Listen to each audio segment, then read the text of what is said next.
Good morning, Bucknutters. It is Tuesday, February 2nd, 2021. I am Dan Rubin. This is the Bucknuts Morning 5 and Change. We'll be joined in just a minute by our usual guest, Duane Long, but there is some house cleaning to do. Tomorrow is National Signing Day. 24/7 Sports, in conjunction with CBS Sports HQ, will be putting on a show all day, wall-to-wall coverage. Why is this super important? Well, the one prospect out there that Ohio State is chasing that's going to commit tomorrow, Raesjon Davis, linebacker out of Mater Dei, will announce his commitment live on the show at 11:30 a.m. Eastern Time. Raesjon Davis will announce his commitment live on the 24/7 Sports College Football Signing Day show at 11:30 a.m. tomorrow. We are hopeful he will be a Buckeye. We will get into that at length here. Also, if you are not a premium member, now is the time to join. Signing Day ends tomorrow at midnight. That is when the promo ends. 60% off. 60% off for a year's worth of coverage. You cannot get a better deal than that. Also, after Duane, you want to stick around. Dane Brugler from The Athletic, the premier NFL draft analyst in the business, was in Mobile for the Senior Bowl and has complete and total breakdowns on every Buckeye there, how they looked, and how it will affect their draft stock. Now, Duane, how goes it? I got a fresh cold, so hang with me, Buckeye Nation. We've been through worse, Duane. Let's talk about the man of the hour. That's Raesjon Davis. There was a point in time I thought he was a complete pipe dream. Linebacker out of California, committed to LSU. He decommitted from LSU, and he made a visit to Ohio State a few weeks ago. He's been rumored to be a package deal with Domani Jackson, defensive back, and Jackson has committed to USC. Though it does seem at this point that Ohio State's chief competition is USC. How do you see the Raesjon Davis thing working out? What do you think of him as a player, etc.? Well, let's start with him as a player. This kid is 5-star across the board. He is prototype for a high school linebacker going into college. He's just the ideal size. Just the 250-pound outside linebackers were no, not in a 4-3 defense. We're not going to see them anymore. We're talking about guys that are going to play at 225, 230 because the responsibilities are different. It used to be run first, now it's not. And this kid, you watch his film, and he is so outstanding in coverage. He can play man. He plays zone. He's just ideal for what modern college defenses and really pro defenses want to do. He steps out to cover slot receivers so you can stay in your base defense, and he does a great job at it. It's not like he's adequate. He can hold his own. He's outstanding. He's probably going to be better than any safety you could put on the field at that time. And he's also outstanding when they just cut him loose. And watching him run people down, he's running down quarterbacks from behind. He's running down running backs from behind. This is a big get if we can pull this one off. He's a special player. I have a source who I think is very close to the recruitment, and I asked in the last 24 hours, is Raesjon a Buckeye? And the answer I got was not yet, which is rather ominous. So your thoughts? Well, it's really playing the odds, trying to get a kid out of California whose boy is going to USC, and he's got an offer from USC. I mean, it's just a difficult thing to do with these big name schools. It's going to be hard to come into Ohio and take a kid with a Ohio State offer out of here. It's that way. It's just the home state school. That's what a kid's grown up with. And it's probably where they've had dreams of playing at for as long as they've been playing the game. So I'm in the show me category. I need to see it happen to believe it, but I mean, this kid is special. He is a naked jaunt get if we can pull this one off. I agree. It does seem like he's going to go to USC. There you have it, people. A quick look at what's coming up tomorrow. Make sure you have it locked in here. Make sure you have a premium membership. Make sure if you don't have a premium membership, you get one soon because the deal is running out. Once again, 60% off until the end of tomorrow. Make sure you get it done. Stick around for the most complete breakdown of the Senior Bowl when it comes to the Buckeyes there is. Dane Brugler coming up. We appreciate Duane stopping by. As promised, Bucknutters, we are back with Dane Brugler, draft analyst from The Athletic, well known as the best in the business. Dane is back from what was a different Senior Bowl. Dane, how was spending time in Alabama? It was great. It was, like you said, it was different. I've been going over a decade now to Mobile every January, and it's one of my favorite weeks of the year because of the access, the ability to learn more about these players. And this year was just totally different. And it wasn't helped that this is the first year at a new stadium as well. No more Lad Peebles. We're at the football facilities on South Alabama's campus, which is very, very nice. But again, just different. And, throw in the COVID and all the protocols, very, very different year than normal. But nonetheless, I'm very, very grateful that they were able to pull it off. And overall, it was a very successful week. Very important in the draft process as well. A lot of success stories come out of the Senior Bowl. Guys, if you watch it now, there are guys from Wisconsin and Whitewater who made themselves some cash down there. So it's a necessary drill. Thankfully, they were able to pull it off.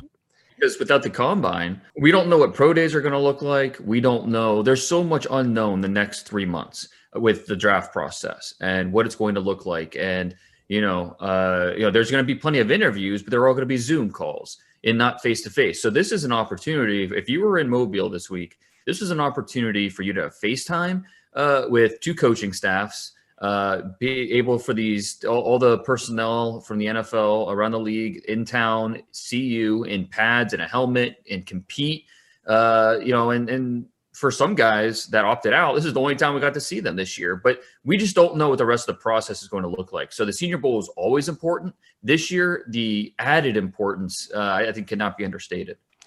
Is it Jim Nagy, the name of the gentleman who runs it? Correct, yeah. And Jim did an outstanding job this year, making sure it was a safe environment, and they pulled it off. And he deserves a lot of credit for. And he's a former scout. He's a long time scout, so he understands the importance of this week, and just how we don't know what the rest of the process is going to look like, but he was committed to giving the league this week at the Senior Bowl to better understand this group of players. I'll bet you that after the draft, Nagy has a stat available soon after it that guys who went to the Senior Bowl across the board are going to get a bump out of this just because people know more about them. Oh yeah, every year. He does a great job every year of saying, well, X amount of Senior Bowlers were first round picks this year, or top 100 picks, and this year it's going to be even more so. That's what I'm saying. I think it's going to be exaggerated this year. No question, because that's exactly what we just talked about. Being able to have that FaceTime, being able to just know and understand these players more, because so much of the draft process is learning about them. And we also have to remember too, NFL scouts haven't been able to be on the road. They weren't allowed to be on the road in the fall. So, usually when Columbus is just a turnstile for scouts coming in and out of there, that wasn't the case. There were a lot of rules about, okay, you could go to games, but you can't, you get to sit in the press box. You can't talk to players before or after. You can't go to practice during the week. You can't. There's so many rules for the area scouts throughout the week or throughout the fall that all that information they usually gather, it was through Zoom or just trusting, their coaching staffs on teams. So, there's just that added extra element of not fully knowing. And you can watch all the tape to know the player, but understanding the person and their work ethic and their leadership and their character and all these things, that's just as important to these NFL teams when talking about stacking them on a draft board. We had an item in yesterday's boarding house about Ohio State players being super prepared for these events. We had 4 guys down there with pads on. Trey Sermon was also there just to get measured. Could not play, obviously, after hurting his shoulder against Alabama in the national championship game. But Tuff Borland, Baron Browning, Justin Hilliard, and Jonathan Cooper did compete. I was hoping we discussed this before the show. I'm just going to step away here and let you take over. If you could just go through each guy and kind of go quickly. How did he measure? How did he practice? How did he play in the game? How did it affect his draft stock? Yeah, and also mentioned Josh Myers as well, who had to pull out due to turf toe. And so that's unfortunately he wasn't able to participate. And Trey Sermon was on hand. He was at every single practice. He was in his jersey, just no pads, nothing. He did weigh in. He was 6 foot and a quarter, 213 pounds, 32-inch arms. Looked really good during the weigh-ins. And so bummer we didn't get to see him practice, but I think it says a lot about him that he was at practice every day. And, he understood the opportunity that he had by just being there and being present and, rooting on his Buckeye teammates. It was fun to see him interact with Ramondre Stevenson, the Oklahoma running back, his former teammate from Norman. Trey Sermon right away. And that's part of the advantage of being in the stands and watching a Senior Bowl practice is understanding the interaction between these players and seeing a Trey Sermon and how he's, interacting with the teammates. And that's something that's a takeaway that stays with you.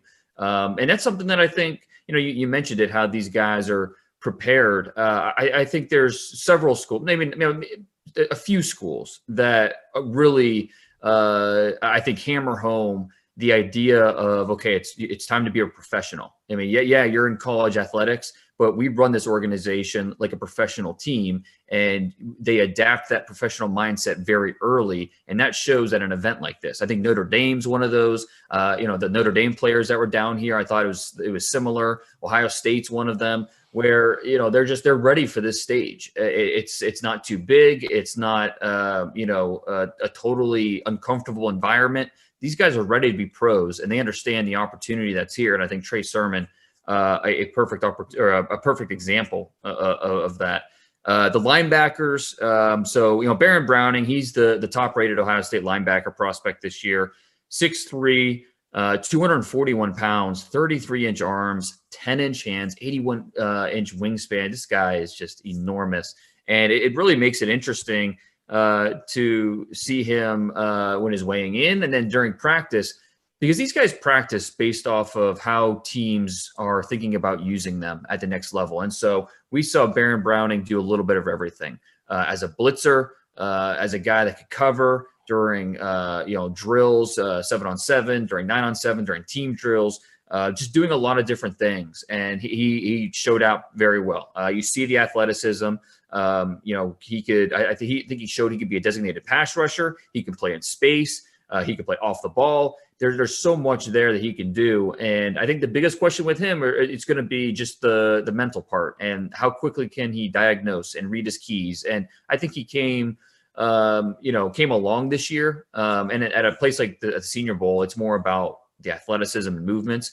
But nonetheless, I think Baron Browning confirmed what we already knew going in and maybe helped himself a little bit. So I think he's somewhere in that second round range. Justin Hilliard, it's so good to see him out there moving around and, not worrying about, is he hindered by something? Is he limping? Is he, any of that, which is just awesome. He came in at 6'1", 227 pounds, 30 3/4-inch arms, 9-inch hands.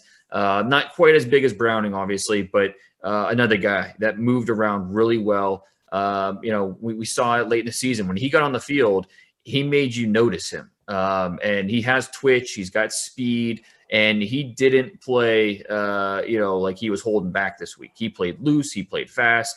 And then, it's just another guy that it stands out with his interaction with the teammates. Type of guy that everyone just endears themselves to because of his story, because of the way he carries himself, his character. So, Hilliard, as great of a week as he had, we know it was going to come down to the medicals. If he flunks the medicals, then it's just he's not going to get drafted. But if there are a few teams that say, well, he's got a chance, maybe he can play out his rookie contract for us, or whatever the diagnosis is, then he has a very good chance of getting drafted somewhere on day 3 because of the talent. That talent's not the question. Tuf Borland, up and down week for him. and during drills and just trying to hold up in space for some of these shifty athletes. And it's tough for these linebackers, one-on-one in space. Tough Borland, he weighed in at 6 foot, right around 6 foot even, 230 pounds, 31-inch arms. Honestly, better numbers than I almost expected. I thought he might be under 6 foot with closer to 30-inch arms, which it's a killer for linebackers. But he came in solid in terms of what was expected from a height weight perspective. He's a guy that's going to have to make a living on special teams. And I think that showed this week, just trying to cover tight ends, trying to cover, backside of the backfield. It was a struggle for him. And, there are a couple times where he's able to do it because he's so instinctive and he has such a good feel for what the offense is trying to do. But at the end of the day, he can only do so much with, his athletic gifts. So special teams is going to be the key for him getting drafted and then sticking on a roster. And then the final guy, Jonathan Cooper, who he came in for the weigh-ins, almost 6'3", 254 pounds, 31 5/8-inch arms. Average numbers, you want to see a little bit longer arms, ideally from a pass rusher. But what we saw from Jonathan Cooper on tape this year at Ohio State was what we saw in mobile. I mean, the guy just goes so hard, so fast. He does not slow down. He's just relentless, and that's not an act. It's not unforced. It's not forced. It's something that's very natural to him with the way he plays, and that showed this week during practice. It showed during the game. Jonathan Cooper, I think. Reinforced exactly what he is. And that's just a hard charging guy, relentless energy guy. Not going to be a starter in the NFL, most likely, but he's going to, work himself into a rotation and be a great presence in a locker room. So, just the pulse of a team type of guy. And that's something that showed this week. You think he'll get drafted? I think he's on the fringe. I think he's a borderline guy. Pass rusher is a loaded position this year. There's a lot of pass rushers, and it'll just come down to, I think teams will have draftable grades on him. I think teams will have 6th, 7th round grades on him. It just comes down to, when we get to that point in the draft, does the teams that have him graded there have a need at a position and ready to pull the trigger and, all that. So there are some circumstances, but he will have draftable grades around the league. I'll get you out on this, Dane. I'd be remiss if I didn't ask about him. I think we're, in the process, it already started with the Matt Stafford, Jared Goff trade of one of the wildest offseason for quarterbacks, given the contract status and career kind of arcs of so many of the guys who are starting. And then you have a draft with, you're hearing rumors of maybe as many as 5 guys in the first round. So there's going to be a complete musical chairs. I'm not going to ask you about what you think of Justin Fields as a player, but have you heard anything about where he might end up? Is there a team that's geeked on him? Is there a way is there a team you think that's going to emerge from all this with Justin Fields? I think it's still too early to say with any certainty that, definitely the Panthers or definitely the Falcons or, anything like that. That's where it's going to be a bummer not having the combine, because that's where me personally, I know that's where I learned so much. And not just, I'm not talking about watching 40-yard dashes. I'm talking about St. Elmo's at 8:00, on a random Wednesday night, learning this stuff. It's something that it's going to be a missing, part of the puzzle this year, learning those things. But the Justin Fields conversation is, I think it's the same as it's been the last few months. And, I know not a lot of Ohio State fans were not happy with me when, I put Zach Wilson number 2 back in October as a number 2 quarterback and, this and that. And, but Justin Fields is a super talented quarterback. And it just comes down to, how his interviews go. That's really going to swing the pendulum. That's going to determine how early he's drafted and where he is drafted, because teams know how talented he is. You can watch the tape and know that. The big question is going to be just from, mental capacity, mental development. Is he able to break down coverages? Is he able to break down the protection schemes? Just understanding where he is in that mental development and what's his ceiling in terms of understanding what the defense is going to throw at him, and then processing, using his eyes, and executing. That's something that you don't really understand until you can sit down with him, go over the film, and just really walk through everything, every step of the process. So that's going to be the key to Justin Fields, and determine, is he the second quarterback drafted, the fourth quarterback drafted? Is he drafted top 5? Maybe he's drafted just outside the top 10. I mean, that's an important key piece of this entire conversation. But this is going to be a crazy quarterback offseason, plenty of movement here coming up with trades, with free agency. And then, that the dominoes are going to fall throughout the draft, and it's going to be a lot of fun. If you're not following Dane Brugler on the draft, you are falling behind. Dane, could not appreciate your effort more, buddy. Once again, I asked for 5 and got 20. Hey, anytime. Usually when you ask to hop on, I block out half an hour at least, just in case.